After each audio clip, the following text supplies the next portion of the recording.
Due to the graphic nature of this program, viewer discretion is advised.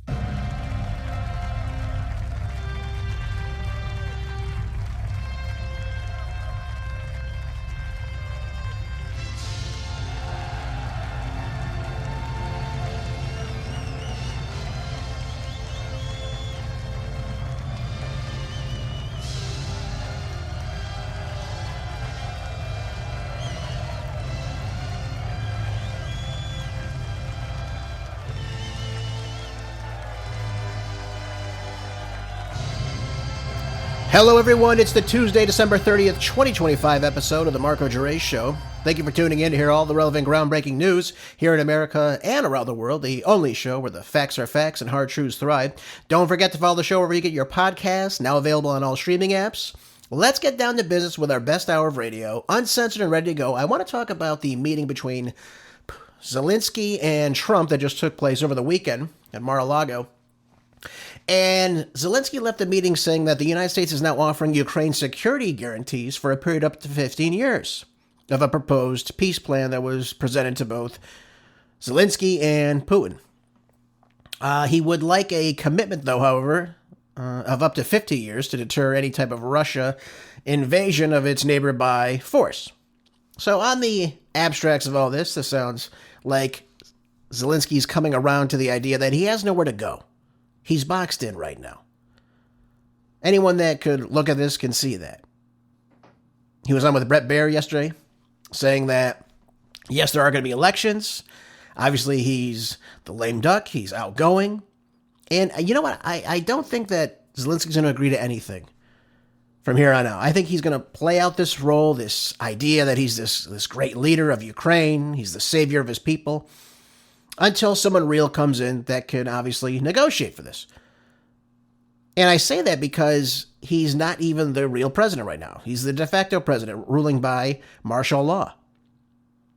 There hasn't been the necessary elections to provide the country with a president that can actually sign off on this. So I don't even think anything Zelensky can sign would even be seen as legitimate. I believe that Vladimir Putin, Sergei Lavrov, anyone else, obviously, in the Russian government probably sees this as a big problem. So I don't think anything's going to happen just yet.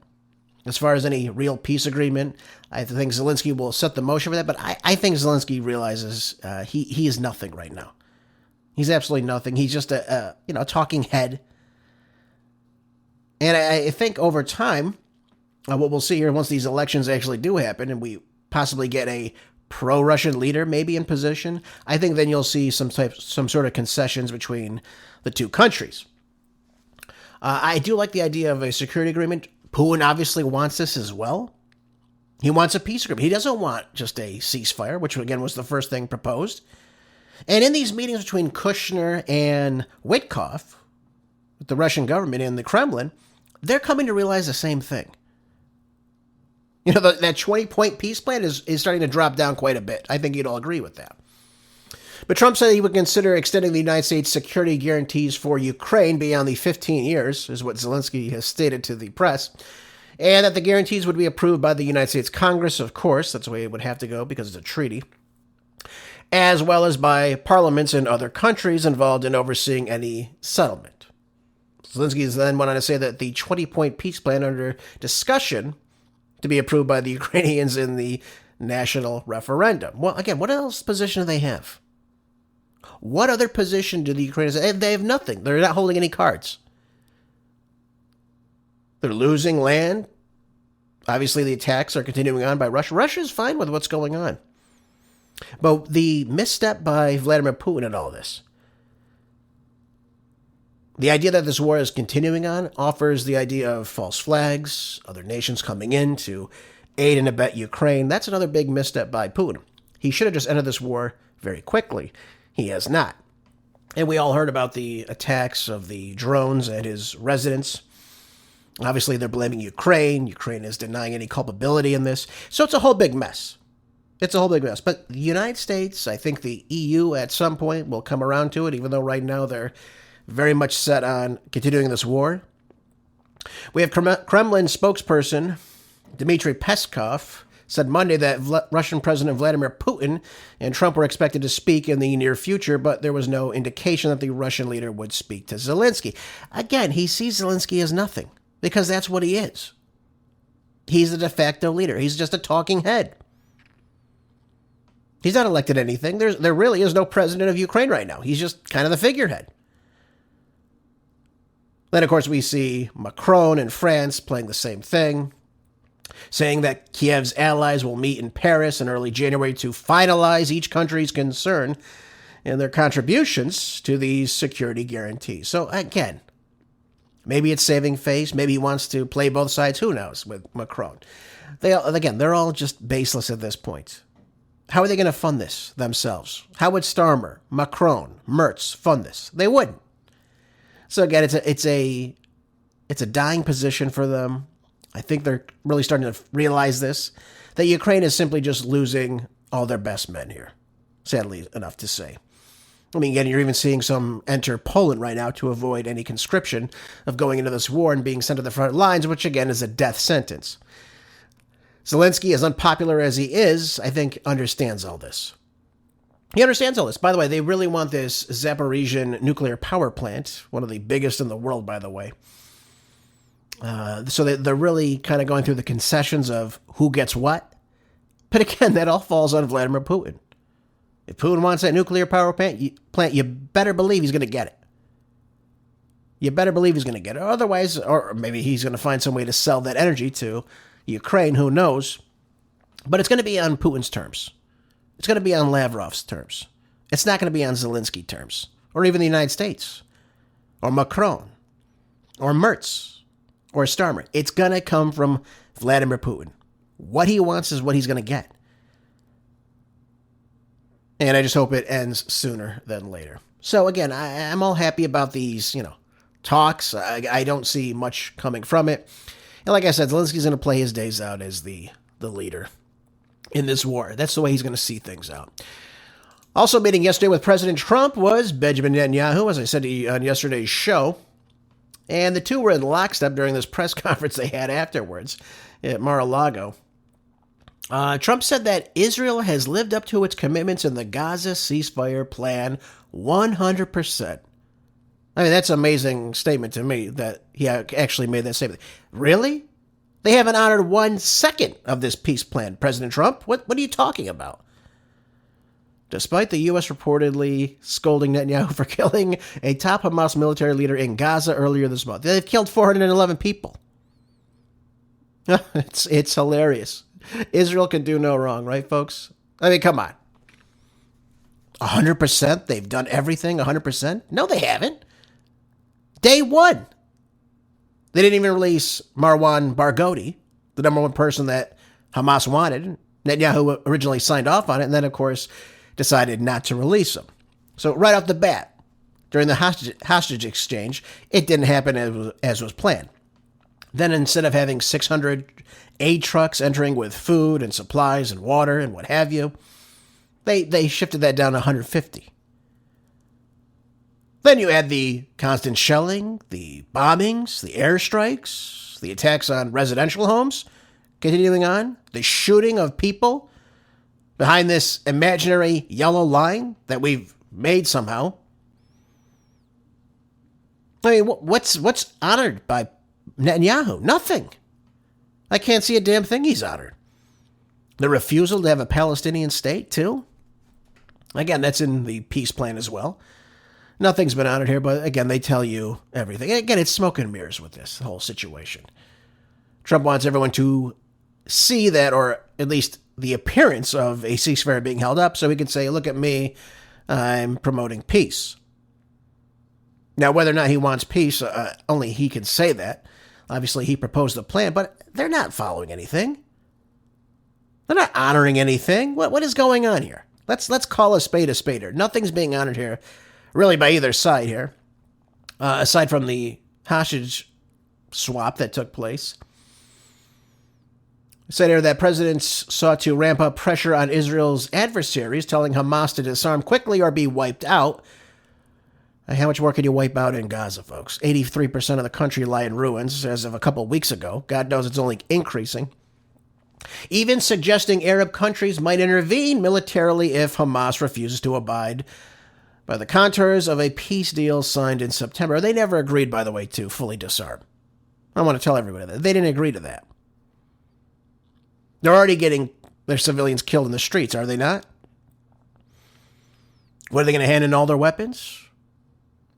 Now, maybe, and again, this is what's being said by various political analysts that I follow, that maybe they would store their weapons in a certain location, but to fully disarm and have no self-defense whatsoever, when we see these types of airstrikes, these type of attacks, these drone strikes, the starvation, what else? What do they have left? What do they have left to allow them any sort of autonomy apart from Israel? Nothing at this point. The hostages were the first thing in all that, which is why that all took place. But here we go. It says Trump said now, again, they're adding Iran into this. This is what the whole meeting was yesterday, too, by the way. I'll say, Bibi, that you're doing great on this ceasefire. Wonderful. 100%. Hey, he's doing everything. Forget that J.D. Vance went there a couple weeks ago and said, well, it's kind of looking like I thought it would. People getting killed every single day. Unbelievable. But Trump said that it was unclear if Iran was seeking to build up again. I mean, I thought we destroyed everything. I thought there was no way they could do anything. But now they're changing from nuclear weapons, and now they're talking about reports of ballistic missile testing. But he warned that the U.S. could deploy its B-2 bombers yet again, if necessary, and to strike Iranian nuclear facilities. What does having a ballistic missile system have to do with launching attacks on nuclear facilities now? I mean, we're moving the goalpost, are we not? How is it that all of a sudden President Trump makes the claim that Iran is expanding their ballistic missile systems right when Netanyahu shows up to Mar-a-Lago? Did you hear about this in the upcoming weeks? I didn't. But now you've got Fox News even saying that Iran is developing chemical, biological, missile warheads now they can use. So again, they're changing the script. They're changing the goalpost now.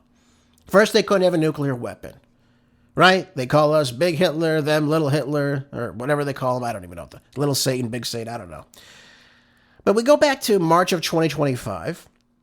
You have the Office of the Director of National Intelligence say that Iran continues to bolster lethality and precision of its domestically produced missile systems. So again, we know they've had missile systems before. Why do we hit them then? If they're a big risk to us. Which, by the way, none of these missiles can even reach the United States, just to be clear on that. Now, before you say, see, look at this, they're trying to take us out now. Let me just point one thing out. Iran has the access to these ballistic missiles for the better part of 40 to 50 years.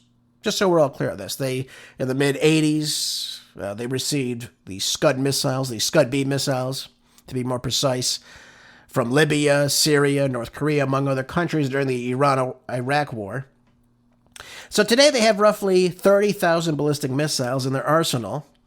Many are in underground bases all over the country, by the way. I don't know how you'd hit all that.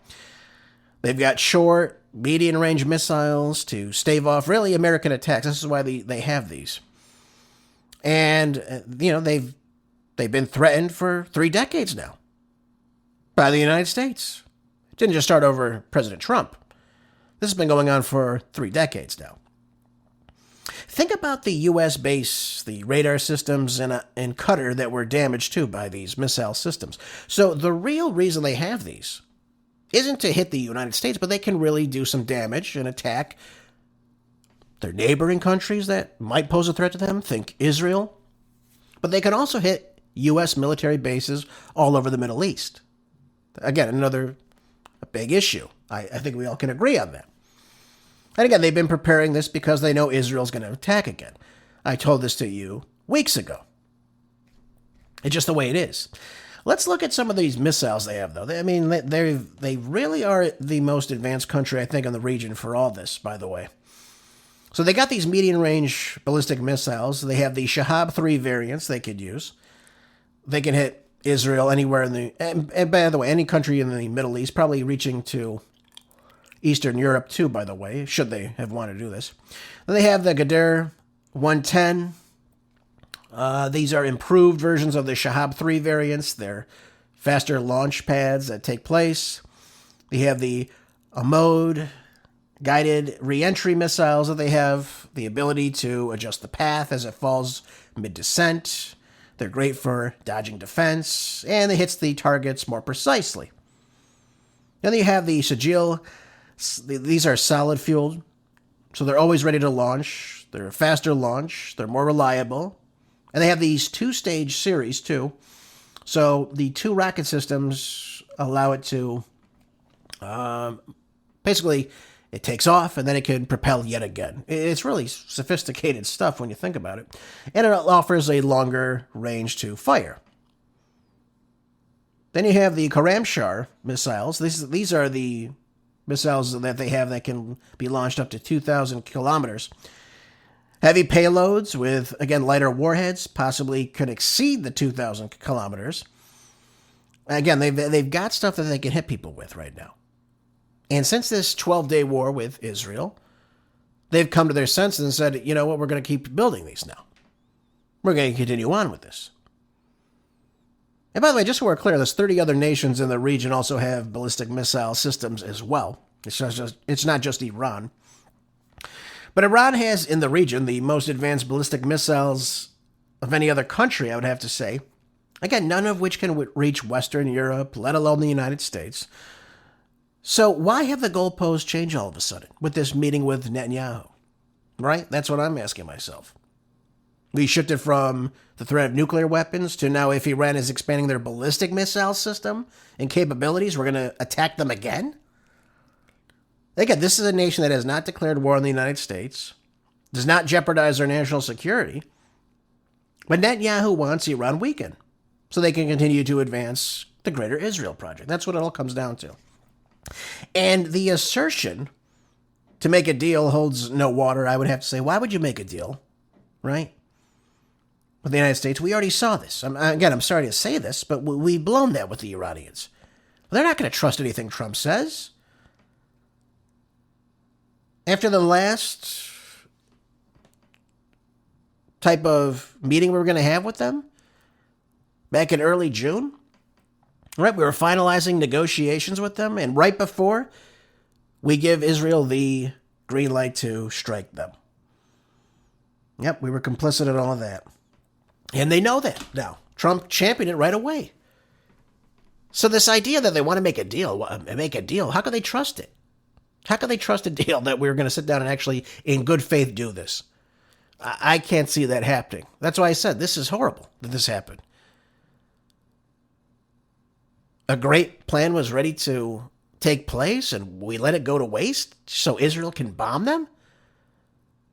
Again, it really is mind-boggling when you think about it. But again, this just shows you Trump is not in charge of this foreign policy in the Middle East, at least. I don't understand this. You were going to get everything you wanted. They weren't going to enrich uranium past 3.5%. They weren't going to continue any type of nuclear weapons program. And they were going to even allow U.S. weapons inspectors to go in and monitor these facilities to make sure that they weren't building a nuclear weapon. They were going to sign that on a Sunday. And on a Friday, Israel decided to attack, to kill the number one negotiator, to kill nuclear scientists. I mean, again, then they see Trump going out and championing that? They're not going to agree to anything. I'm sorry to say this. They're not going to trust us anymore. Absolutely not. It makes no sense, too, by the way, that they would agree to anything like this. This was Trump, though, yesterday speaking about this particular issue with Iran. Take a listen. Tell me a little bit about your relationship with Prime Minister Netanyahu and how important it is for you to see him be pardoned by the Israeli president. Look, he's a wartime prime minister. He's done a phenomenal job. He's taken Israel through a very dangerous period of trauma.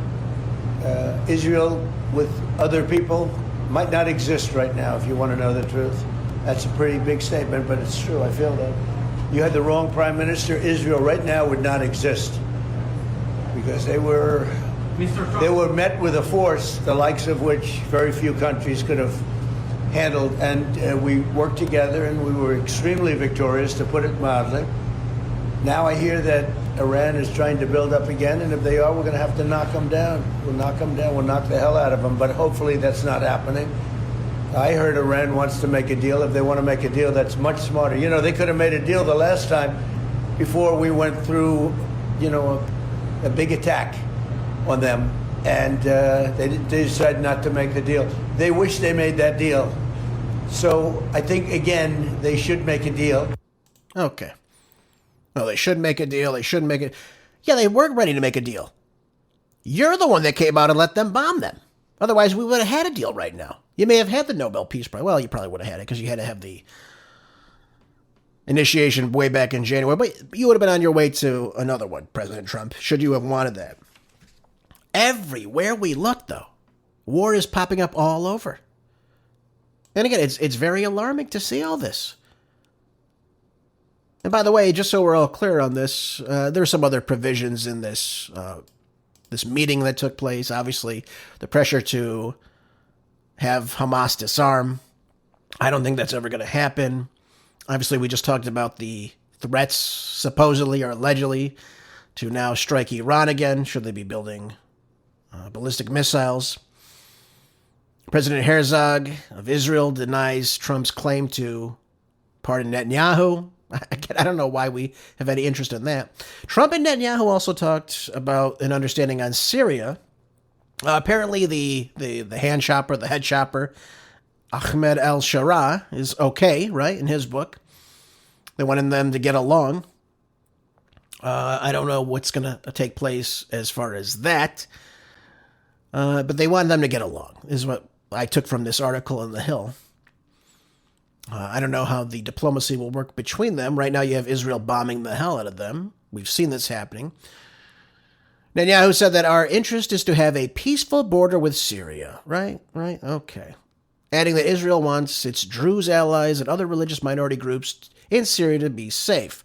Of course they're safe. Look at all the bombing you're doing there. I'm sure everyone's extremely happy with what's going on there. So in other words, you can have an Al-Qaeda member, right, take over as president. Everything Syria does, we'll take the sanction off, but anything Iran does, we've got to, bomb the hell out of them. It's remarkable. It really is. Trump then sides with Russia, downplays Chinese military drills happening in the South China Sea. That's another topic we're going to go over momentarily. So again, there were some big topics discussed. We'll break all these down right now, though. But one of the things that I saw yesterday, it made me shake my head. This is in Reuters. It says Pentagon announces $8.6 billion Boeing contract for 25 F-15 jets for Israel. We're ramping up the wars, folks, don't you know? We're ramping it up. The Pentagon went on and said that the contract provides the design, integration, instrumentation, test, production, and delivery of 25 F-15 IA aircraft for the Israeli Air Force, with an option for an additional 25 F-15 IA aircraft. So again, we're pushing more money into the military-industrial complex. Yep. So the wars will ramp up, folks. Trust me, the wars will ramp up. They're expecting completion by December 31st, 2035. Look at that, a 10-year period where we just keep giving, and giving. And what the hell do we get in return? Absolutely nothing. Shouldn't be a shock at this point. Not at all. Oh, by the way, I was going to go over this at the very end, but I think I'll go over this first before we jump into what's happening in China right now. I saw this. I didn't want to go over it, but I do want to go over it too, just to clarify some things here. And this is the New York Post. It says here that CNN's Scott Jennings slams a guest who suggests Israel is committing a genocide. He calls it unbelievable. This is Scott Jennings here. And the guest came in and she said the following. I'll read this to you. She said, I do think the kind of elephant in the room here is the United States completely losing, and the Biden administration is immensely complicit in this as well. Moral standing throughout the world due to our complicity in the genocide in Gaza, which has made it very difficult for us to speak to Ukrainian sovereignty and having a bully like Russia invading their sovereign territory. Well, she's wrong on that part. It wasn't an invasion just for territory. It was an invasion to save their people. The ethnic Russians that were getting slaughtered by the Azov battalion. that had been continuing on since this Maidan revolution that wasn't being addressed. The violation of the Minsk agreement, by the way, too. So I had to correct her on that. But one thing she did say is about this complicity in the genocide in Gaza. Obviously, we fund everything that the Israeli military does, just so we're all clear that they get $3.8 billion a year for their military alone from us every single year, just so we're all clear on that.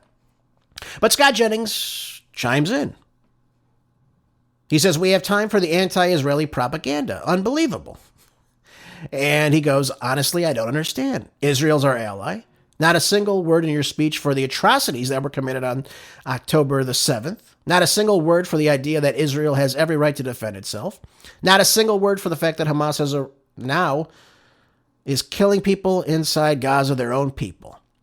Raising his voice, the conservative commentator continued, you lay it all at the feet of Israel, a democratic ally, and your own country, and you have no words for the terrorist who raped and murdered and kidnapped. Zero. None. She shot back saying, excuse me, B'Tselem, this is this human rights group inside Israel, said that they're committing a genocide.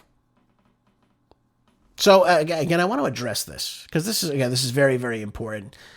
And I don't say this to come down on Scott Jennings. Don't misunderstand me, but I do think he's wrong about a couple things here.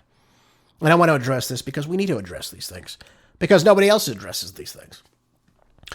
So the part I want to address, he says that the atrocities that were committed on October the 7th, we still haven't got any answers on what happened on October the 7th. None. We've got what the news media tells us happened, right? We were told that Hamas somehow got over this very, very well-structured border wall. How they circumvented that, we have no idea, by the way. Why there was I'm told, a 6-hour stand down, 8-hour stand down, we don't know. But we know there was a stand down for quite some time. We do know that there was 250 hostages taken by Hamas. We're still not given any answers about how this took place in the first place. Why the intelligence given by other countries was, again, ignored by the Israeli government. How was this even able to happen? This is what I want to know. And when you ask yourself that, ask yourself this too. Was the Hannibal elective, right? This is what they use. You can look this up too. I talked about this yesterday on yesterday's show.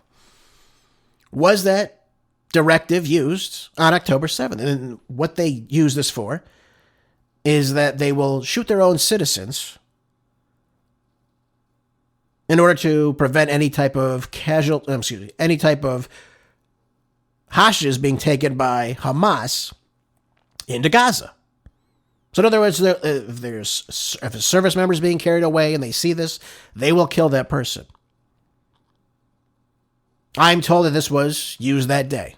I can't prove that to you, but this is what I've been told by people I highly respect. So of the 1,200 people, how many people were actually killed by this Hannibal directive? We don't know. Now, I want you to think for a second. Why did Hamas take 250 casualties? Again, I'm not condoning this behavior at all, but I'm asking you, why did they take 250 hostages that day? And the answer is this. Because they know, based on the past,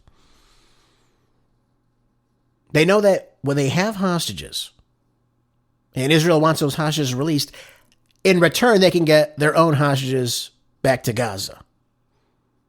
I know that sounds a little strange right now for you, but hear me out. They had up to 12,000 prisoners inside Israeli prisons that are Palestinians, most of whom are held without any type of charge, any type of due process. And again, Hamas knows the only way to get these people back, to get any leverage, is to take some of their people. So again, I know it sounds a little bit strange, but that's the way it works. That's, at least in their mind, that's the way it works. It's leverage for them. If they want to get their people back, you have to give us some of our people back. And in the last time this took place, I believe his name was, what was his name? I can't remember the hostage. Let me look it up, though, really quick for you while I'm talking about this. I think his name was Gilad, if I'm not mistaken. Let me look this up. Yep, Gilad Shalit. This is a prisoner exchange that took place back in 2011. And in exchange for this just one Israeli soldier, by the way, the Palestinians got back 1,027 prisoners being held inside Israel. So you can imagine the leverage for this now. You got 250 hostages that are Israelis. And Israel's got roughly 12,000 or so. Again, we're never told about this, but this is the number. So they use this as leverage to say, okay, you want your 250 back? Let's get our guys back. We want these people back. And what was the exchange that day? They got 1,700 or so, around that number, to come back into Gaza. So it was a leveraging point. So what would be the purpose? Again, if we're being honest here. And again, I'm not saying Hamas didn't kill anybody that day. Don't get me wrong. But what would be the purpose of them just killing people? Obviously, a living hostage is much more valuable to them to get what they want. They could also broker the idea of a Palestinian state as well. Hence, that was in part of the ceasefire agreement. The future of a possible Palestinian state. So they look at this Gilad Shalit hostage situation, and they said, no, we can't have this, because then they're getting their people back. So I want to make this clear, though. The idea that they killed all 1,200 of these people, probably not likely, I'd have to say. Again, there's testimony of people seeing rows of cars by that music festival that were just set ablaze. There was IDF soldiers allegedly shooting into houses. So a lot of this hasn't been discussed. It hasn't been investigated. I just read to you yesterday that Netanyahu wants to go out now, and he wants to do his own investigation where he's leading it to investigate himself. Why would he have that? Again, if it's just this big bad Hamas group. And don't for a second think I'm condoning any of this behavior, by the way. I'm just telling you what's going on. These are the facts, at least the facts that I've been given. So if the Hannibal Directive was used that day, how many people were killed at the hands of the IDF? It's a valid question. We should have an answer to this. Now, he goes on to say Israel has a right to defend itself. I have no problem with Israel defending itself at all. But there's a difference between defending yourself and this onslaught we see on the Palestinian people right now. You can't go and tell me that Hamas in every single one of these buildings that we see dilapidated, destroyed, lie in ruins, and the 72,500 people that have been estimated to have been killed, they're estimating some 377,000 people are missing. We don't even know if they're living, they're dead, are they captured? What's going on here? Again, it's an estimated number. We don't know. It's not verified, but that's the number that I've seen been given. So again, how could you have that idea that 2 years later you're just bombing incessantly, and we're just using self-defense now at this point to defend itself? No, defending yourself will be what happened that day, to defend your citizens from, again, being taken as hostages.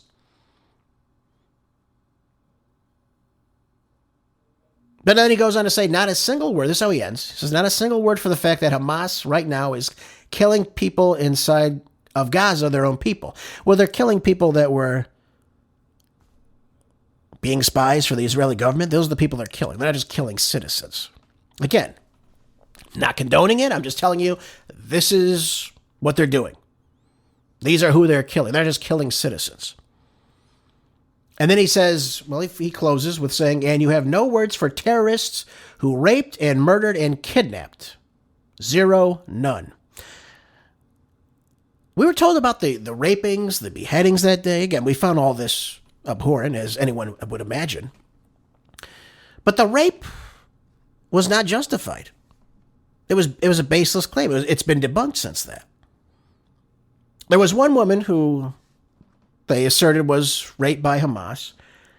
And the reason why they said this, and by the way, it was later found that she was not raped.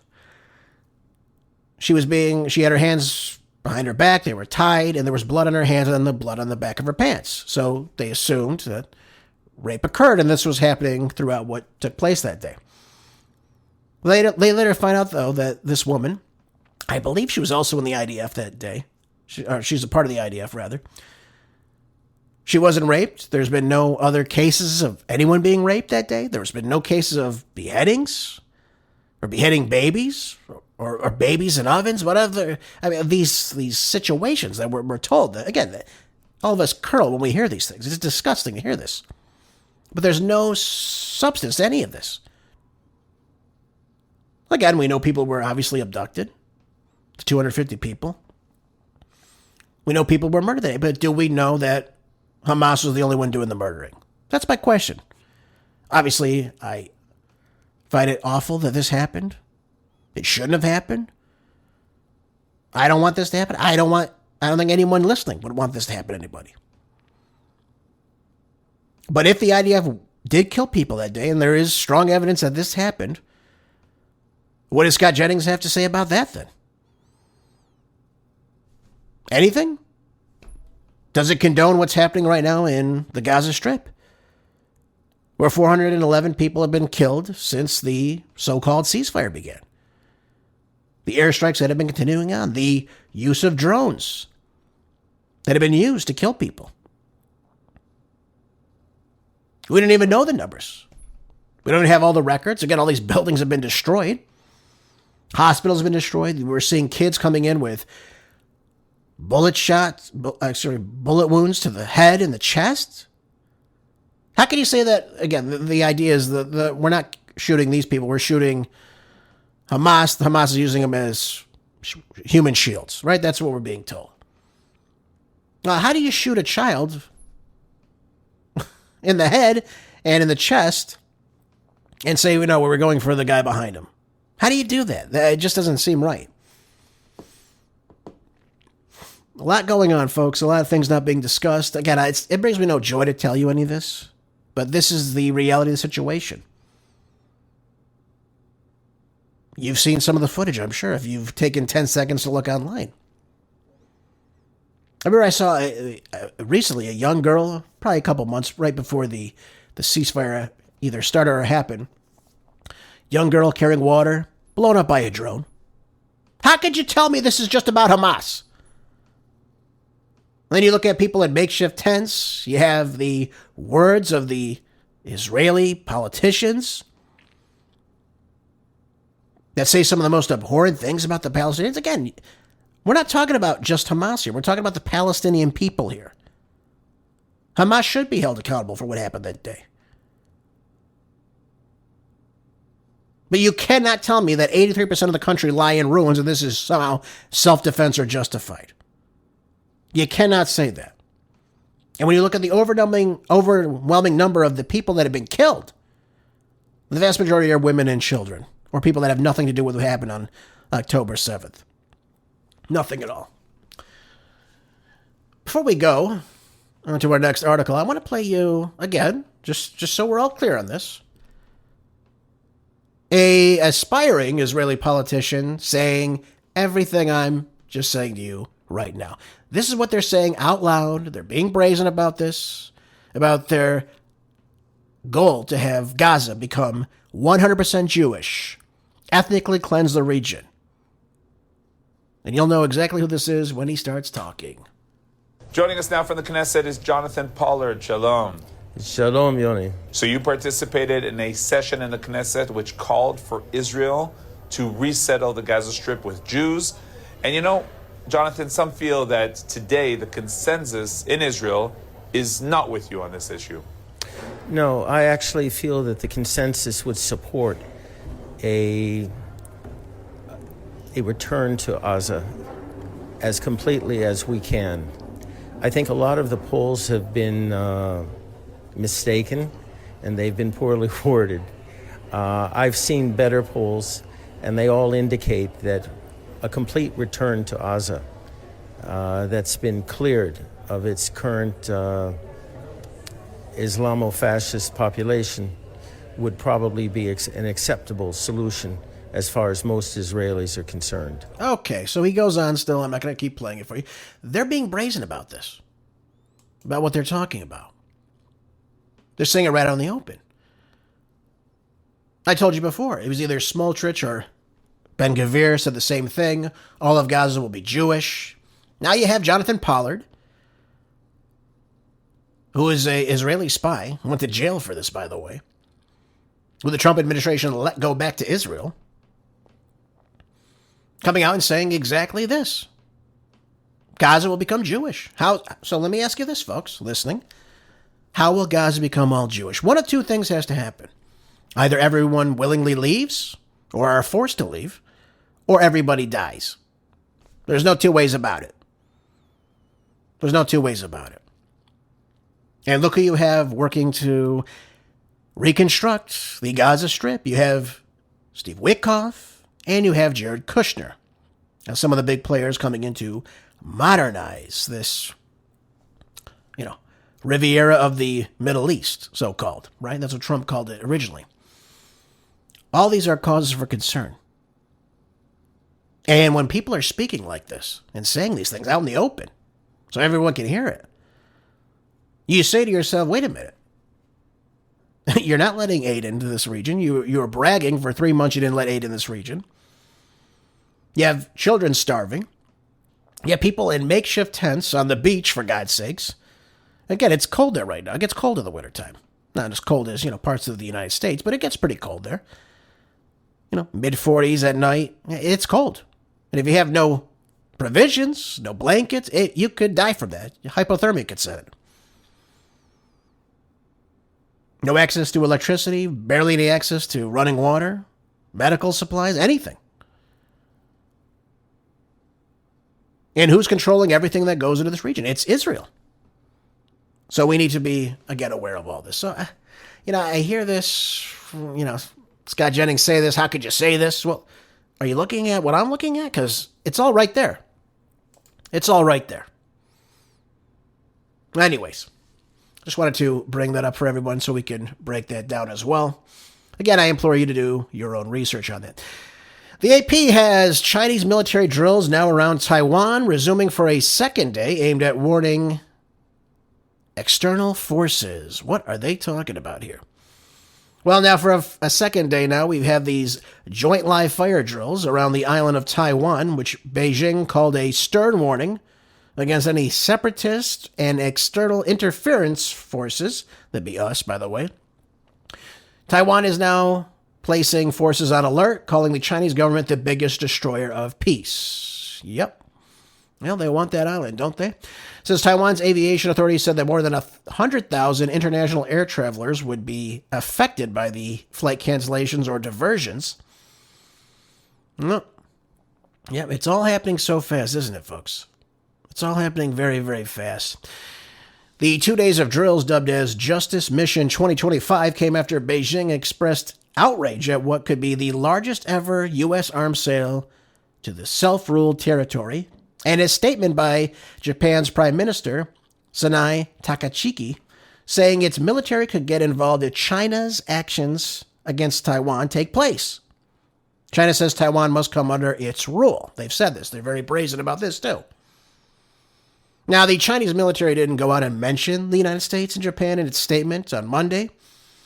But, Beijing's foreign ministry accused Taiwan's ruling power of trying to seek independence through requesting U.S. support. I think they're looking at, I want to say it's $9 billion worth of military weaponry that they're purchasing from the United States.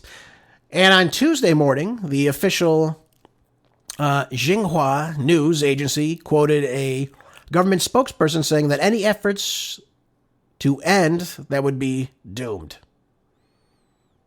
Yep. So again, they're calling us out, but they're not calling us out. That's what it comes down to. So again, why would they run these drills around this island? Why would they do something like this? Now, Trump has come out and kind of downplayed it, saying, well, they've been doing these drills for about 20 years. These capabilities are commonly tested. He says he doesn't believe that China would invade Taiwan. But China's command on Monday deployed destroyers, frigates, fighters, bombers, and unmanned aerial vehicles alongside long-range rockets to the north and the southwest of the Taiwan Strait, and then carried out live fire exercises against targets in the water, among other training drills to test the capabilities of sea-air coordination and precise target hunting were conducted in the waters and airspace to the east of the strait. Now, again, if you're Taiwan, you're looking at this and saying this is no good. We've heard these drills have taken place before. So again, I don't know what the end result of this is going to be. If China does get brazen and decides to do this, Taiwan's army is now on high alert after having witnessed all this. But now you have the spokesperson for the Taiwanese president's office saying that the drills were undermining the stability and security of the Taiwan Strait and the Indo-Pacific region and openly challenging international law and order. Again, they're condemning these drills that are taking place. And again, the disregard for the international norms and, of course, laws, using this military intimidation to threaten neighboring countries. Yep, look at that. Look at that. Look, everything is heating up right now. Everything all over the world heating up right now. Yep. So the Chinese command released themed posters about the drills online, accompanied by provocative wording. Yep. Look at this. It says, last week, Beijing imposed sanctions against 20 U.S. defense-related companies and 10 executives, a week after Washington announced a large-scale arms sale to Taiwan valued at more than $10 billion. Though it still has to be approved by Congress, by the way. But I'm sure they'll get it. When has the U.S. Congress never approved of a weapons deal? No time I can remember.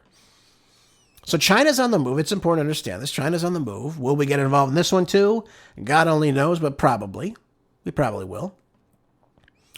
And it seems like Taiwan is trying to arm up to try to deter any type of military invasion or subjugation of this small island in the South China Sea here. So only time will really tell about all this. Again, their politicians, like the Israelis, are very brazen. They're very outspoken about what they want. They talk openly about how Taiwan was a part of China. And it wasn't until about 1895, and then obviously Japan took it over. And in 1949, it declared its independence, of course. But they want it back. Again, they're on the move. They're being imperial right now. They want this land back. So it's only a matter of time before we figure out exactly what the Chinese government wants to do with all this. Yesterday, before I ended the show, I told you I wanted to talk to you about what's happening in the EU, of course, and Canada, and their agreement to link digital ID infrastructure as the global expansion of the world now. And these global elites have really taken a major step towards a coordinated digital governance regime. We see that the European and these Canadian officials are now discussing new agreements linking this digital identity system, this AI infrastructure, online information controls, and all these other, information integrity ideas into one. Again, we're seeing this on the rise now, too, largely in Europe right now. We talk about the, digital ID wallets, things of that nature. We've talked about this in the United States as well.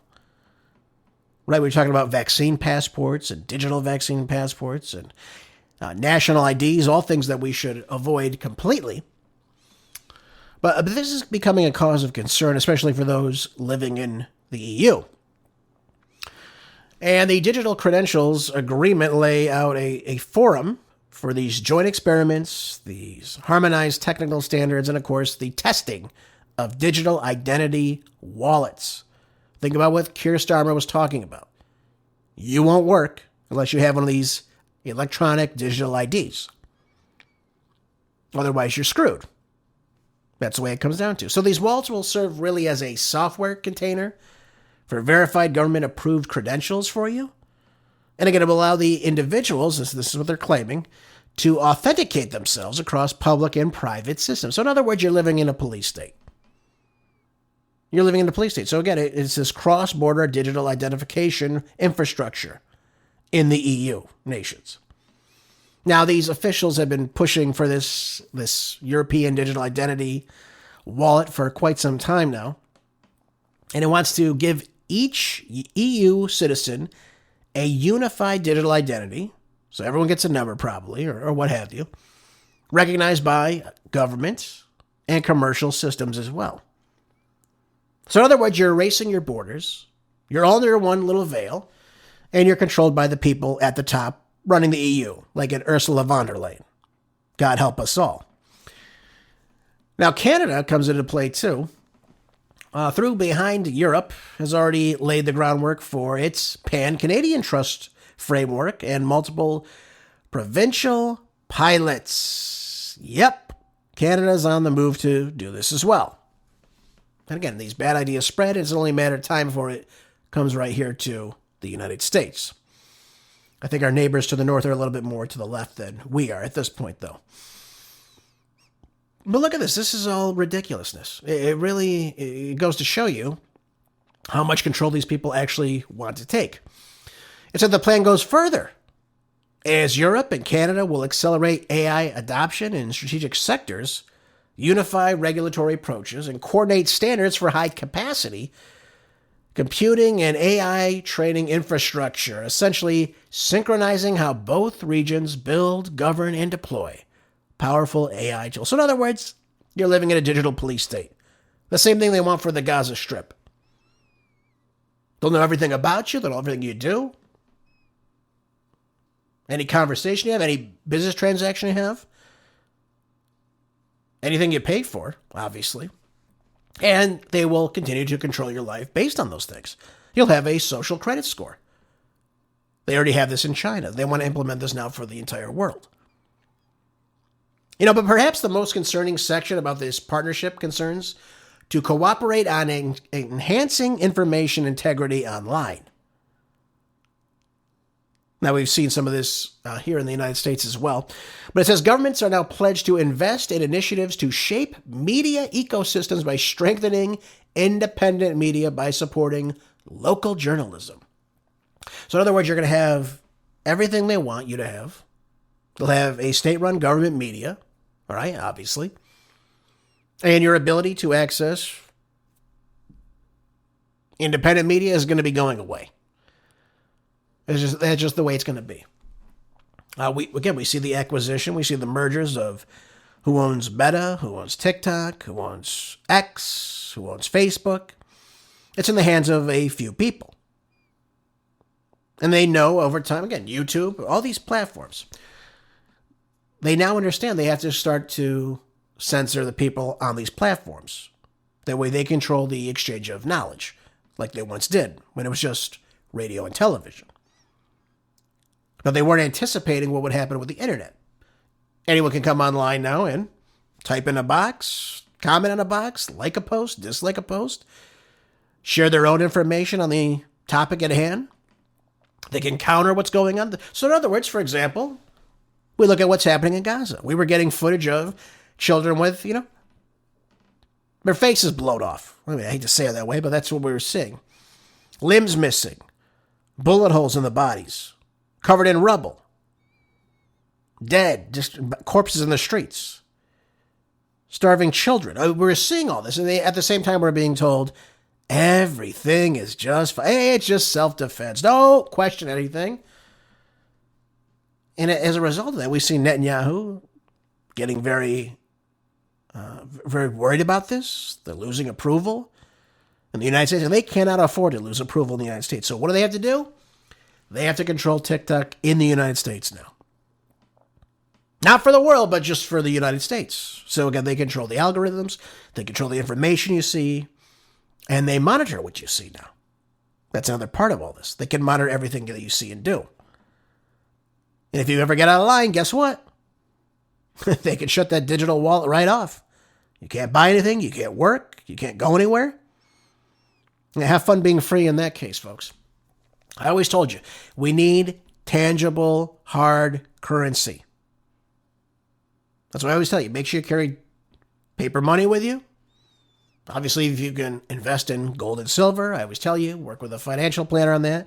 See what's best for you, or if it is best for you, and do it that way. But you have to diversify your assets. Otherwise, you're going to be screwed in the end. And again, we should all be up in arms about this. I don't see in this article any type of protest against this. I would imagine the people of Europe are going to hopefully wake up to this. But I won't hold my breath on that at all. It's become quite a tyrannical place. Lack of freedom of speech. Look what's happening in the UK right now. And it all goes back to their 2030 agenda, too. Doesn't it? Everything goes back to 2030 agenda. I'll let you look up what that means. But it's nothing positive at all.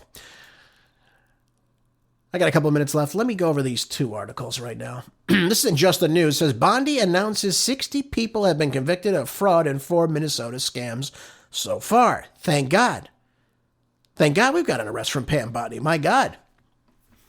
Said on Monday, detailed for different cases of alleged widespread fraud in Minnesota. Of course, we all know about the daycare scams that have been taking place. But right now they have led to the conviction of 60 different people so far, and the arrest of 98 people, with the majority of them are Somali descent. Oh, okay. That makes sense. Minnesota has been accused of allowing widespread fraud schemes to infiltrate their publicly funded programs, such as the Supplemental Nutritional Assistance Program, or SNAP, and Medicaid, stealing millions of taxpayer dollars. Well, we see the same thing with what's going on with this whole childcare thing. Nick Shirley went through, I believe it was in Minnesota, found in one day about $110 million worth of scams, just in one day. That's what he found, doing his own independent research. Imagine if you actually dive into this and see exactly what's going on. Now, although these fraud allegations have received national attention under President Trump's administration in the recent months, these local outlets have reported that the fraud in the state has been going on for well over a decade now. There have been some guilty pleas resulting as early as 2016. So how is it that Tim Walz, right, Governor Tampon there, how is it that he can do absolutely nothing about this but back the people that are doing it? That's what I want to know. How can he continue to do this? You have Keith Ellison, the state's attorney general. Same thing. Well, the reason is simple. The money that these people are stealing is getting kicked back to the politicians of the state. Let's see how far that route goes. Again, if they're not making any money off it, why the hell would they allow this to happen? It's a money laundering scam, folks. Come on. He even said that during the debate, remember? Oh, we need to keep investing in this program, the child care. Oh, yeah, we got to keep throwing money in there. I said this to you before, I'll say it again. It's always pay for play with these scumbag politicians. That's what it always comes down to.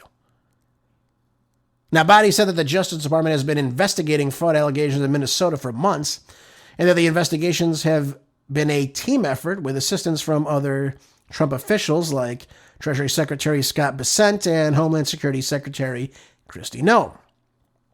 Yep. By the way, they should have Kristi Noem on the ground there and seeing who is there illegally and who is there legally, of course. And again, if some of these people are not U.S. citizens, they need to go right away. And I mean right away. Bondi noted the biggest scam so far appears to be Minnesota's Feeding Our Future, again, which provides food for children during the pandemic. So far, there have been 78 people charged in this scheme insofar, 57 of which have been convicted. And by the way, how about the money going to the Al-Shabaab, Al-Qaeda terror group in Somalia? How much money is being siphoned off and sent abroad? That's our taxpayer money, or at least that of Minnesotans' taxpayer dollars. One can only wonder, right? So good on Pam Bondi. Finally, something positive. I'm happy to report on positive things that Pam Bondi does. God knows it's very seldom, but she's on the right track here. So at least that's a positive. We'd love to see more Epstein, J6, COVID, anyone else doing anything illegal. Think about a damn Shiftless. Think about all the clowns and the whole Russia Gate hoax. Are we going to see any of these people fall, Pam, or not? How about what's going on with the Charlie Kirk case, by the way? Does anyone still buy this Tyler Robinson guy? Because I don't. Anyways, Newsweek, final article for today. I'll go over this quickly. It says immigration moratorium to be proposed under new bill. And it appears that Anna Paulina Luna wrote on Tuesday on X about her plans to introduce legislation that would implement a temporary pause in immigration in the United States.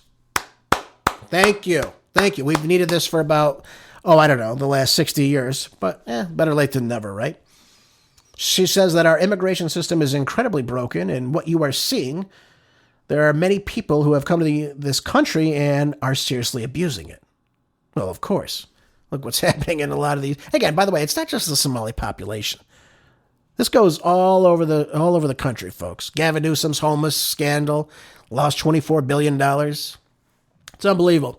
She said our immigration system is incredibly broken, and what you are seeing, there are many people who have come to this country and are seriously abusing it. The entire system needs an overhaul. She says, I will be introducing an immigration moratorium as soon as we get back to Washington and the floor reopens. This is a necessary move in order to flush the system. Yeah, well, Trump also needs to flush the system of the, 45 to 50 million illegals, the 55 million expired visa holders that are still gracing us with their presence. All these people. And the best they can come up with is, I think it's 330,000 deportations in 11 months. Folks, that's not good enough. So is that good enough for you? Because it sure as hell isn't good enough for me. And I think Anna Paulina Luna is right about this. We need to put a pause on legal immigration in this country right now. We simply can't sustain it. Anytime you have an unemployment rate, why do you need to bring in 1 million more people every year? It never made any sense to me. Folks, thanks again for tuning in today's show. Hope you learned a lot, and I hope you will share this information. Please share with as many people as possible to help get the truth out. Don't forget, make changes in your own life, right? Changes in your household, changes with your family. That's how we save this nation, when we raise young Americans. Always stay prepared, folks. Always be self-sufficient. Have a great rest of your day, and I'll see you tomorrow on the next Marco Dre Show. Until then, be good, stay busy. God bless.